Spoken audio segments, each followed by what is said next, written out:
और उनको सामने रखते ही क्लासा साहब जी आज अच्छा ये अच्छा, फैसला ये किया मुर्तज़ा ये बताइएगा, अब तक जो पाकिस्तान में या चमगोयाँ हो रही थी कि शायद इलेक्शन जो हैं नहीं होंगे, होंगे तो कब होंगे, तो ये सारे लोग कह रहे थे कि अगर यहाँ पे इलेक्शन होने हैं तो नवाज शरीफ साहब को वापस आना पड़ेगा, अदरवाइज़ ये क्राउड को मोबिलाइज नहीं कर सकेंगे। अगर अगर उनके शहबाज शरीफ साहब के बस की बात नहीं है। मरियम साहब ने भी कोशिश करके देखी थी, उसमें लास्ट ईयर जुलाई इलेक्शन थे ज़िमनी, वो इलेक्शन हार गए थे। सो नवाज शरीफ साहब का आना जो है ना, उन्होंने ट्रम्प कार्ड के तौर पर उन्होंने ये इनको रखा हुआ था। तो अब क्या समझा जाए कि नवाज शरीफ साहब वापस आ रहे हैं तो फिर इलेक्शन इस मुल्क में फिर मतलब उसके उसके फरवरी मार्च में फिर पक्के हो रहे हैं, अदरवाइज तो वो ना आते। लोग तो कहते इलेक्शन नहीं होते तो फिर नवाज शरीफ साहब ना आते, वो रिस्क तो ना लेते। सो इससे समझा जी। जाए अच्छा कि देखिए, इलेक्शन दो पक्के हैं अब। इसमें दो बातें हैं। एक सर। तो इलेक्शन कब हो रहे हैं और ये नवाज शरीफ की वापसी। इसमें मैं आपको बिल्कुल फर्स्ट हैंड जो मेरी इन्फॉर्मेशन है, जो नवाज शरीफ साहब से मेरी यहाँ पे रेगुलर हमारी उनसे बातचीत भी, बाज ऑफ द रिकॉर्ड है, बाज ऑन द रिकॉर्ड बातें, मैं आपको उनकी बेसिस पे बता रहा हूँ। इसमें यह है कि देखिए, नवाज शरीफ की जो वापसी है, एक तो अभी तक जो उनकी इंफॉर्मेशन है, जो जनरली यहाँ पे जो इंटेलिजेंस पहुंची है, वो यही है कि जो अर्ली नेक्स्ट ईयर की डेट है कि इंतखाबात हो जाएंगे। Early next year, it could be February, March, I don't know, लेकिन अर्ली नेक्स्ट ईयर की गारंटी है कि इलेक्शन हो जाएंगे। लेकिन अगर इलेक्शन नहीं भी होते या अगर पोस्टपोन हो जाते हैं, रिगार्डलेस, नवाज शरीफ को मशवरा ये था पार्टी की तरफ से भी, उनकी फैमिली की तरफ से भी, कि उन्हें अब पाकिस्तान जाना चाहिए। और वो खुद भी इस हवाले से मैं आपको बता रहा था कि अगस्त में ही वो जाना चाह रहे थे, लेकिन उसकी क्लियर एक और वजह बनी है जिसको वो जुडिशियल एक्टिविज्म कहते हैं अपने खिलाफ।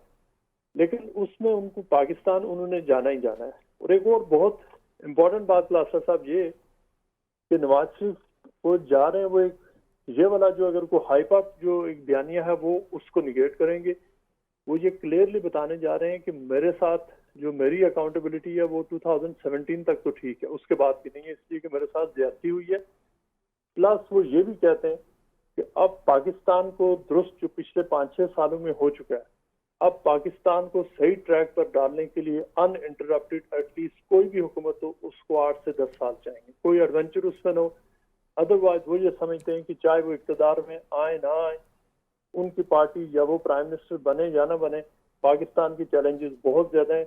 और आप देखिएगा कि इन चीजों को उनके इंटरव्यूज, स्पीचेस और बयानियों में ये चीज सामने आएगी अच्छा मुर्तज़ा, कि इंस्टेंट। आप बहुत अच्छी वहाँ से well informed, one of well informed journalist हैं और बड़ी अच्छी अच्छी खबरें ब्रेक करते हैं वहाँ से। मैं भी, आपने बातें की हैं ना जो नवाज शरीफ साहब के हवाले से, तो मुझे याद आया 2006-07 में मैं भी वहीं पे था, लंदन में था। अरशद शरीफ हमारे मरहूम वो शहीद दोस्त भी थे, ज़ियाउद्दीन साहब भी थे, और भी साहब ज़रा उसमें ये आपको याद हो अजहर जवेद थे, और भी दोस्त थे।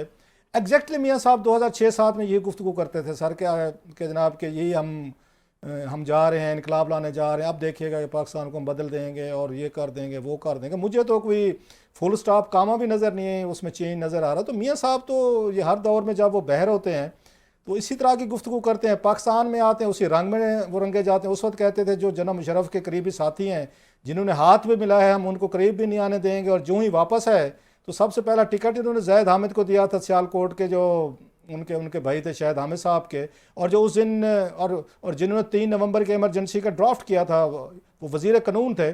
सो इस तरह की बातें तो मियाँ साहब माजी में भी करते रहे हैं, और आके उन्होंने तमाम के तमाम मुशर्रफ की आधी से ज़्यादा कैबिनेट अपने पास बिठा ली थी, वजीर बना दिए थे। सो मियाँ साहब को इस दफ़ा क्यों सीरियस लिया जाए, या वो क्या ऐसा नया करेंगे जो माजी में नहीं किया गया है?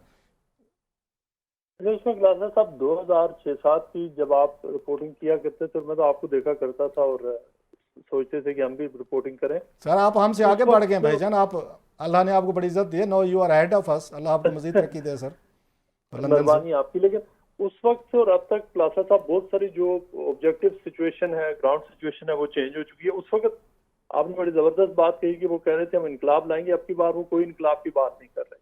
वो ये कह रहे हैं कि हमें हुकूमत जब भी हमने की, स्टेबल किया मुल्क को, हमें जुडिशरी ने निकाल दिया, कॉन्स्पिरेसी हुई जुडिशरी और दीगर एलिमेंट्स ने। तो अब की बार वो जो मुशर्रफ साहब वाले हालात हैं, जो उस तरह के उनके मतलब जो लोग थे जो सामने आए थे, वो तो नहीं है अभी। चूंकि उनका जो आप देखिएगा कि जो मेन टारगेट है गोइंग फॉरवर्ड वो जुडिशरी होनी है, जिसमें खास तौर पर साकिब निसार और आसिफ सईद खोसा और वो जो पनामा बेंचेस की जो, वो जो समझते हैं कि पनामा जो बेंच के जजेस थे वो आज के हालात के एक सबसे बड़े जिम्मेदार वो हैं, वो यूज भी हुए हैं, उन्हें यूटिलाइज भी किया गया है। और ये कि उनको फ्रंट पे रख के उनको